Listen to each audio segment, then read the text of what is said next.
11ஆம் வகுப்பு புறநானூறு பார்க்கிறோம். இது பக்கம் 66ல இருக்கு. இந்த புறநானூறு நம்ம 8 தொகை நூல்கள் நம்ம படிக்கிறோம். அந்த 8 தொகை நூல்கள்ல புறநானூறு மிக முக்கியமா பார்க்கணும். ஏன்னு கேட்டீங்கன்னா புறநானூறு சம்பந்தமான பாடல்கள் நம்ம 11ஆம் வகுப்பு 12ஆம் வகுப்புல எடுத்துக்கிட்டீங்கன்னா நிறைய இருக்கு. அகநானூரை காட்டிலும் அகநானூறு கூட ஒரு 2 பாடலோ அவ்வளவுதான் இருக்கும், 6 to 12 எடுத்துக்கிட்டா.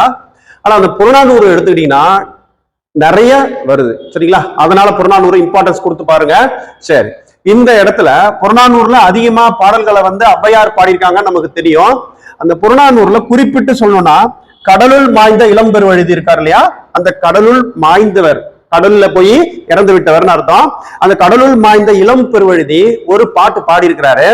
என்ன உங்களை பார்த்து கேள்வி கேட்கிறாரு அப்படின்னா, நீங்க செல்பிஷா இல்ல பொதுநலவாதியா அப்படின்னு கேட்கும்போது சுயநலவாதியா இல்ல பொதுநலவாதியான்னு கேட்கிறாரு அப்படின்னு ஞாபகம் வச்சுக்கோங்களேன்.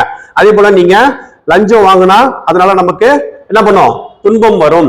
லஞ்சம் வாங்காத இருந்தா நமக்கு புகழ் வரும் அப்படிங்கிற ஒரு விஷயத்த இந்த இடத்துல ஞாபகம் வச்சுக்கோங்க. கடலுள் மாய்ந்த இளம்பெருவழுதி. என்ன சார் இதுக்கும் சம்பந்தம் இருக்கு நான் சொன்ன விஷயத்துக்கும்? இப்ப பாடலுக்குள்ள நம்ம போக போறோம், சரிங்களா? இவங்க எப்படிப்பட்டவங்களா இருக்கணும், ஒருத்தர் எப்படிப்பட்டவனா இருக்கணும் அப்படின்னா, தனக்காக முயற்சி செய்யும் போது கூட அவன் என்ன பண்ண மாட்டானா, முழுமையான முயற்சி எடுக்க மாட்டானா. ஆனா மத்தவங்களுக்காக நீங்க முயற்சி எடுக்கும் போது என்ன பண்ணுமா, பயங்கரமான உண்மையான வலிமையான ஒரு முயற்சியை நீங்க எடுக்கணும்னு சொல்றாங்க, சரிங்களா?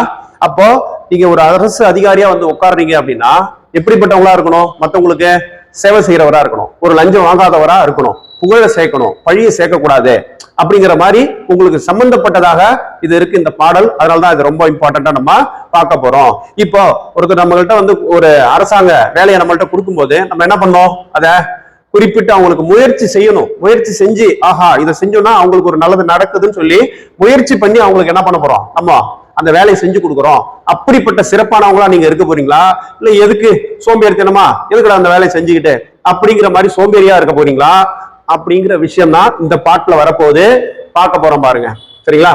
உண்டால் அம்ம இவ்வுலகம், உண்டால் அம்ம இவ்வுலகம் இந்திரர் அமிழ்தம் இயைவது ஆயினும் அதை இனிது என தமியர் உண்டலும் இலர் அப்படின்னு சொல்றாங்க. அதாவது நல்ல பண்பு உடையவங்க இவங்க. எப்படிப்பட்டவங்கன்னா, இந்திரனுடைய அமிர்தமே கிடைச்சாலும் அது இனிதாக இருக்குதுன்னு சொல்லி அவங்களே சாப்பிட்டுட்டு, தமியர்னா தனித்து உண்ண மாட்டாங்க அப்படின்னு சொல்றாங்க. அப்ப என்ன சார் பண்ணுவாங்க இவங்க, தனித்து உண்ண மாட்டாங்க, மத்தவங்களும் நல்லா இருக்கட்டுமே, மத்தவங்களுக்கும் கொடுத்து அவங்களுக்கு ஒரு நீண்ட ஆயுள் கொடுப்போமே அப்படிங்கிற மாதிரி ஒரு நல்ல எண்ணத்துல இருப்பாங்களாம் இப்படிப்பட்ட ஒரு பர்சனு. சரி, முனிவிலர் அப்படின்னா அவங்க யாரையுமே வெறுக்க மாட்டாங்க, இவங்கள வெறுத்து ஒதுக்குவோம் அப்படிங்கிற மாதிரி கேரக்டராவே அவங்க இருக்க மாட்டாங்கன்னு சொல்றாங்க. துஞ்சலும் இலர், துஞ்சலும் இலர் அப்படின்னா இவங்க சோம்பேறியாவும் இருக்க மாட்டாங்க அப்படின்னு சொல்றாங்க, சரியா? அதாவது பிறர் அஞ்சுவதற்கு அஞ்சுவார்கள், இது நீதி, இது நேர்மையான விஷயம், இதை நம்ம செய்யணும், அதற்கு புறம்பாக செயல்களை நம்ம செய்யக்கூடாது அப்படின்னு சொல்லி அஞ்சுவாங்களாம் அப்படின்னு சொல்லி சொல்லப்படுது. அடுத்தது புகழ் என்று சொல்லும் பொழுது உயிரையே கொடுப்பாங்களாம். நமக்கு அந்த செயலை செய்யும் போது நமக்கு புகழ் சேரும் அப்படின்னா கண்டிப்பா இறங்கி பண்ணுவாங்களாம் அந்த வேலையை. இதுவே பழி சேரும் அப்படிங்கிற போது அந்த இடத்துல நான் செய்யறேன் அப்படின்னா எனக்கு பல மடங்கு இந்த உலகமே எனக்கு கிடைக்கும் அப்படிங்கிற ஒரு காரியமா இருந்தாலும் நான் என்ன பண்ண மாட்டேன், எனக்கு பழிச்சொல் சேரும் அப்படின்னா நான் அதை செய்யவே மாட்டேன் அப்படிங்கிற மாதிரி இருப்பாங்களாம், சரியா? பழி என்று வரும்பொழுது அந்த இடத்துல நீங்க உலகத்தையும் உங்களுக்கு கையில கொடுத்தாலும் அவங்க அந்த வேலையை பெருசா எடுத்து செய்யவே மாட்டாங்க, விலகிடுவாங்க அப்படின்னு சொல்றாங்க. இவங்க எப்பயுமே அயர்வு இல்லாதவர்கள் அப்படின்னா சோர்வு இல்லாதவர்கள், சோம்பேறியா இருக்க மாட்டாங்க, அன்னைக்கு செய்யற கடமை என்ன பண்ணணும் செஞ்சிருவாங்க அப்படின்னு சொல்றாங்க. அந்த மாட்சி, அதாவது அத்தகைய பெருமைக்கு உரிய அவங்க என்ன பண்றாங்க அப்படின்னா, தமக்கென்று முயலும் பொழுது அவங்க என்ன பண்ண மாட்டாங்க, பெருசாக முயல்வது இல்லைன்னாலும் பிறருக்கென்று முயலும் பொழுது அவங்க உண்மையாக சொல்லணும் அப்படின்னா அவங்க எப்படிப்பட்டவங்களா இருப்பாங்க, வலிமையான ஒரு முயற்சிய அவங்களுக்காக செய்வாங்களாம். இப்ப எனக்கு சாப்பிடணும் அப்படிங்கிற போது கூட நான் என்ன பண்ண மாட்டேன், பெருசா என்ன கண்டுக்க மாட்டேன். ஆனா யாராவது ஒருத்தவங்க சாப்பாடு இல்ல கஷ்டப்படுறாங்க, இப்ப இந்த வேலை உணவு அவங்களுக்கு வேணும் அப்படின்னு நினைச்சிட்டோம்னா நம்ம என்ன பண்ணுவோம், ஐயோ அவங்களுக்கு எப்படியாவது ஒரு உணவை அரேஞ்ச் பண்ணி கொடுக்கணுமே அப்படின்னு நம்ம என்ன பண்ணுவோம், முயற்சி செய்வோம் இல்லையா? அதெல்லாம் அந்த இடத்துல தனக்கென்று வரும்பொழுது அவங்க பெரிய முயற்சி செய்யலனாலும் பிறருக்கென்று வரும்போது அவங்க உண்மையாலுமே சொல்லணும்னா மிக வலிமையான ஒரு முயற்சி மேற்கொள்வாங்க. இப்படிப்பட்டவங்கள தான் நம்ம அரசாங்க உத்தியோகத்துக்கு போகும்போதும் சரி, அப்ப அந்த மக்களை எப்படி நீங்க வந்து வழி நடத்தணும் அப்படிங்கிற ஒரு விஷயத்த இதை கம்பேர் பண்ணி பாருங்க. நம்ம கடலுள் மாய்ந்த இளம் பெருவழுதி சொன்ன விஷயம் இந்த புறநானூறு பாடல்ல இருக்கு. இந்த பாடல் இப்ப பாத்தீங்க, கடலுள் மாய்ந்த இளம் பெருவழுதியுடைய பாடல் என்ன திணையில அவர் பாடியிருக்கிறார் தெரியுமா? பொதுவியல் திணை. ஏன்னா புறநானூறுன்னு எடுத்துக்கிட்டோம்னா மொத்தமா 12 திணைகள் நம்ம புறத்திணைகள்னு சொல்லி படிப்போம். அதுல பாத்தீங்கன்னா இந்த பொதுவியல் திணை முக்கியமா வருது. இது 10வது திணையாக அந்த பொதுவியல் திணையை சொல்லியிருப்பாங்க. இப்போ அந்த திணைகள் உங்களுக்கு மேக்சிமம் தெரிஞ்சிருக்கும்னு நினைக்கிறேன், இருந்தாலும் அதை நான் சொல்றேன். இந்த பாடல் பாத்தீங்கன்னா கடலுள் மாய்ந்த இளம் பெருவழுதி பொதுவியல் திணை அப்படிங்கிற ஒரு விஷயத்தை பயன்படுத்தி இருக்கிறாரு. இதுல பாத்தீங்கன்னா பொதுவியல் திணை என்பது 10வதா வரக்கூடிய ஒரு திணை தான் பொதுவியல் திணைன்னு நம்ம சொல்றோம்.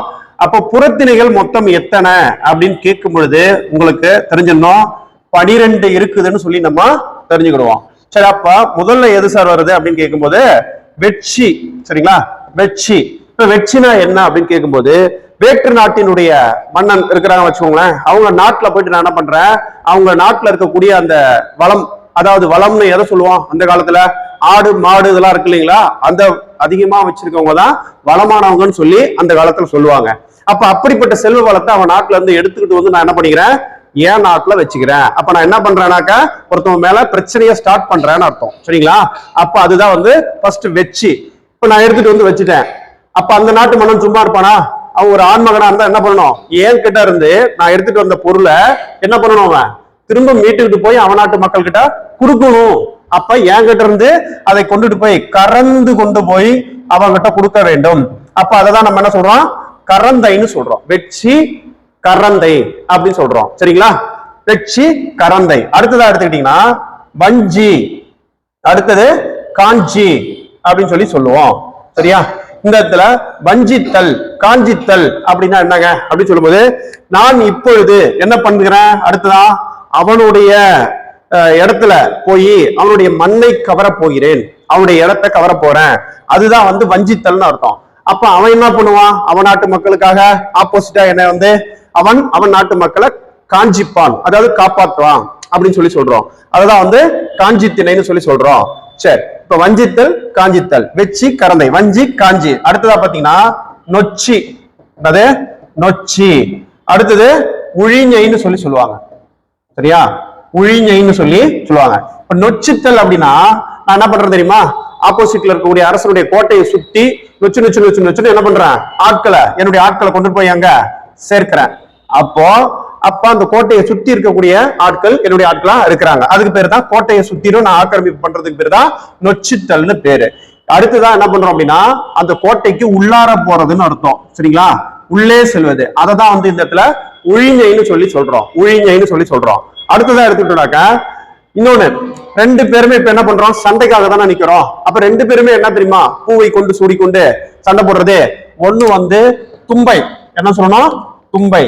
அடுத்ததா பாத்தீங்கன்னா 2 பக்கமும் தும்பை பூவை சூடிக்கொண்டு சண்டை போடுறாங்கன்னா கடைசியா எவன் ஜெயிக்கிறானோ, அதாவது ஆப்போசிட்ல அந்த மன்னன் ஜெயிக்கிறானா இல்ல நான் ஜெயிக்கிறானான்னு பாத்துறோம். சரியா, அப்போ ஜெயிச்சவங்க என்ன பண்ணுவாங்க அப்படின்னாக்க தும்பைக்கு அடுத்தது என்ன, வாகை. அப்ப வாகை என்றால் வெற்றின்னு அர்த்தம். அப்ப வெற்றி பெற்ற மன்னன் என்ன பண்ணுவான், அந்த வாகை பூவை சூடிக்கொண்டு ஊர்வலம் போவான். இதுதான். சரிங்களா, 8 ஆயிடுச்சா. இப்ப 9வதா வர்றதுதான் என்ன சொல்றோம், பாடான் திணைன்னு சொல்லி சொல்றோம். அந்த பாடான் திணையை பத்தி தெரிஞ்சுக்கணும் அப்படின்னா, இப்ப வெற்றி பெற்ற ஆண்மகன் யாரோ, இப்ப நான் வெற்றி பெற்றேன்னா என்னை பத்தி புகழ்ந்து தள்ளுறது பாடுறது, ஆண்மகனுடைய வெற்றியை பத்தி, அதான் பாடான் திணை என்று ஆண்மகனை பத்தி புகழ்ந்து சொல்வது, அது பாடான் திணை. இப்ப பொதுவியல் திணை அப்படி சொல்லும் போது இந்த திணையில தான் வந்து கடலுள் மாய்ந்த இளம்பெருவழுதி பாடியிருக்காரு. அந்த பொதுவியல் திணை என்ன அப்படின்னா, இப்ப 9 சொன்ன பாத்தீங்களா, இதுல சொல்லாத செய்திய எடுத்துட்டு வந்து பொதுவான செய்தியா இருந்துச்சுன்னா அந்த செய்தியை கொண்டுட்டு வந்து இந்த 10வதா வச்சு பாடுறதுக்கு பேர் தான் பொதுவியல் திணைன்னு நம்ம சொல்றோம். இது இல்லாம கைக்கிளைன்னு ஒண்ணு இருக்கும், 11 கைக்கிளை, 12 பெருந்திணைன்னு சொல்லி இத்தனை பிரிப்பாங்க. கைக்கிளைனா ஒருதலை காமம், 12 வந்து பெருந்திணைனாக்கா பொருந்தா காமம்னு சொல்லி சொல்லுவாங்க. சரிங்களா, இவ்வளவுதான் அந்த 12 திணைகள். கடலுள் மாய்ந்த இளம்பெருவழுதி எந்த துறையை பயன்படுத்தி இங்க பாட்டு பாடி இருக்கிறாரு பாத்தீங்கன்னா பொருண்மொழி காஞ்சித்துறைன்னு சொல்றோம். சரியா, திணைன்னு சொல்லும் போது பொதுவியல் திணை, எப்படி பொதுவியல் திணைன்னு சொல்றோம். அதே போல இங்க வந்து துறைன்னு சொல்லும் போது பொருண்மொழி காஞ்சி துறையில பாடியிருக்கிறாரு. அதாவது மக்களுக்கு நலம் செய்யும் வாழ்வியல் நெறியை பத்தி எடுத்து சொன்னுச்சுன்னா அதுதான் வந்து நம்ம பொருண்மொழி காஞ்சி துறைன்னு நம்ம சொல்றோம். அதாவது மக்களுக்கு நலம் செய்யக்கூடிய வாழ்வியலை பத்தி இந்த இடத்துல சொல்றதுதான். இதைதானே அவர் வந்து பாடல்ல சொல்லியிருந்தாரு. அதாவது வந்து பிறருக்கென்று போகும்போது எப்படி இருக்கணும், அவங்க பயங்கரமா உண்மையான முயற்சியா வலிமையான முயற்சியா எடுப்பாங்க. தனக்குன்னு வரும்போது அவங்க பெரிய முயற்சி எடுக்க மாட்டாங்க. கம்பேர் பண்ணும்போது மத்தவங்களுக்கு இருக்கிற முயற்சி கம்பேர் பண்ணும்போது இவங்களுக்கு இருக்கிற முயற்சி கொஞ்சம் கம்மியா தான் இருக்குமா தவிர மத்தவங்களுக்கு உண்மையான வலிமையான முயற்சி எடுப்பாங்க அப்படின்னு சொல்லி பாடிக்கிறாருல. அதுல இருந்து தெரியுது பொருண்மொழி காஞ்சித்துறை தான் அப்படின்னு சொல்லி நமக்கு தெளிவா தெரியுது. பாடலின் பொருள் பாருங்க. தமக்காக உழைக்காமல் பிறருக்காக பெரிய முயற்சியுடன் உழைப்பவர்கள் அவங்க. இந்திரனுக்கு உரிய அமிழ்தம் கிடைத்தாலும் சரி அதை வந்து உயிர் காப்பது என்பதற்காக அவங்களே தனித்து உண்ண மாட்டாங்க அப்படின்னு சொல்றாங்க. யாரையும் அவங்க வந்து வெறுக்க மாட்டாங்கன்னு சொல்றாங்க. இப்படிப்பட்ட குணநலம் கொண்டவங்க சோம்பல் இன்றி செயல்படுவாங்களாம், சுறுசுறுப்பா இருப்பாங்களாம், பிறர் அஞ்சுவதற்கு தாமும் அஞ்சுவார்களாம். அடுத்தது புகழ் வரும் என்றால் தம் உயிரையும் கொடுப்பாங்களாம். உலகம் முழுவதும் கிடைப்பதாக இருந்தாலும் சரி பழிதான் வரும்னு தெரிஞ்சிச்சுன்னா அந்த செயலை செய்யவே மாட்டாங்களாம். பாத்தீங்களா, எதற்கும் மனம் தளர மாட்டாங்க. இத்தகைய சிறப்பு உடையவர்கள் இந்த உலகத்துல இருக்கிறதுனால்தான் இந்த உலகமே இயங்கி கொண்டு இருக்குது அப்படின்னு சொல்லி யார் சொல்றா? கடலுள் மாய்ந்த இளம்பெருவழுதி புறநானூறுல சொல்றாரு. இல்ல பாருங்க, நேரிசை ஆசிரியப்பா வகையை சார்ந்ததுன்னு ஒரு இடம் கொடுத்துருக்காங்களா? ஏன்னா ஆசிரியப்பா வகையில தான் பாத்தீங்கன்னா நிறைய பாடல்கள் வந்து எட்டு தொகையில பாடியிருப்பாங்க. அதுவும் புறநானூறு சொல்லணும்னாக்கா ஆசிரியப்பாவில நிறைய பாடல் வரும். இப்போ இந்த ஆசிரியப்பாவிலே இங்க வந்து நேரிசை ஆசிரியப்பான்னு சொல்லியிருக்காங்க. அந்த நேரிசை ஆசிரியப்பானா என்னன்னு பாருங்க. இப்ப ஈற்றடி கவனிங்க, கடைசியா இருக்கு பாத்தீங்களா, ஏகாரத்துல வந்து முடியுதான், யானே ஏ அப்படின்னு சொல்லி ஏகாரத்துல வந்து முடியுது. சீர்கள் முக்கியமா பாருங்க, 1 2 3 4 மொத்தமா 4 சீர்கள் இருக்கு. ஆனா ஈற்றடிக்கு முன்னாடி அடியை நீங்க கவனிக்கும் போது 4 சீர்கள் வராது, ஒரு சீர் குறைஞ்சி 3 சீர் மட்டும்தான் வரும். இது பாருங்க, தமக்கென, முயலா, நோன்தான். அப்ப ஈற்று அயலடி, அந்த ஈற்றடிக்கு முன்னாடி இருக்கக்கூடிய அடி வந்து 3 சீர்களை கொண்டிருக்கணும். அந்த ஈற்று அடி வந்து 4 சீரா இருக்குது. இதை வச்சுதான் நம்ம சொல்லணும் இது வந்து நேரிசை ஆசிரியப்பான்னு சொல்லி நம்ம சொல்லுவோம்.